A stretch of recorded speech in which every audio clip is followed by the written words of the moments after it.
کہ روزے کی حالت میں میاں بیوی کا ایک ساتھ لیٹنا، بوس و کنار کرنا یہ کیسا ہے؟ اس سے روزہ فاسد ہوگا یا نہیں؟ کیا حکم ہے؟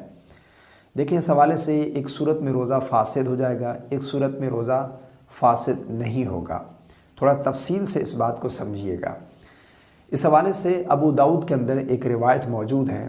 حضرت ابو ہریرہ رضی اللہ تعالی عنہ فرماتے ہیں کہ رسول خدا صلی اللہ علیہ وسلم کی بارگاہ میں ایک شخص نے روزہ دار کی مباشرت کے بارے میں پوچھا۔ مباشرت یعنی روزے کی حالت میں بوس و کنار کرنا بیوی کے ساتھ۔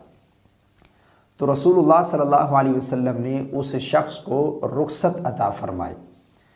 حضرت ابو ہریرہ فرماتے ہیں کہ تھوڑی دیر بعد یہی مسئلہ ایک اور شخص نے پوچھا تو آپ صلی اللہ علیہ وسلم نے اسے منع فرمایا۔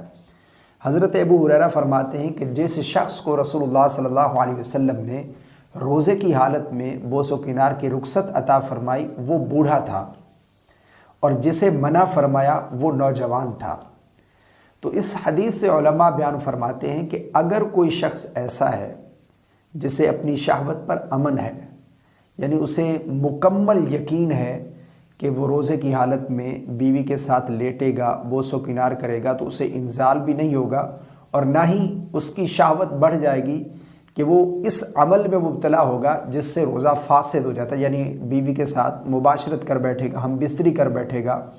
تو ایسا شخص جسے غالب گمان ہو کہ وہ اپنی شہوت کو کنٹرول کر سکتا ہے تو وہ بیوی کے ساتھ روزے کی حالت میں لیٹ بھی سکتا ہے، بوس و کنار بھی کر سکتا ہے، کوئی حرج نہیں۔ لیکن اگر کسی کو لگتا ہے کہ اس کی شہوت بڑھ جائے گی یا بیوی کے ساتھ لیٹے گا تو اسے انزال ہو جائے گا یا پھر بوس و کنار کرنے سے شہوت بڑھ جائے گی اور وہ ہم بستری میں مبتلا ہو جائے گا، اس کا روزہ فاسد ہو جائے گا، تو ایسے شخص کے لیے روزے کی حالت میں بیوی کے ساتھ لیٹنا، بوس و کنار کرنا یہ مکروہ ہے۔ اس عمل سے بچنا چاہیے، کہیں روزہ فاسد نہ ہو جائے۔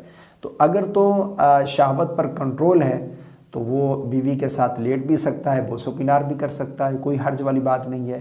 لیکن اگر گمان ہے کہ وہ اس عمل میں پڑ جائے گا جس سے روزہ فاسد ہو جائے گا تو وہ روزے کی حالت میں بیوی کے ساتھ لیٹنے سے اور بوس و کنار کرنے سے بچے۔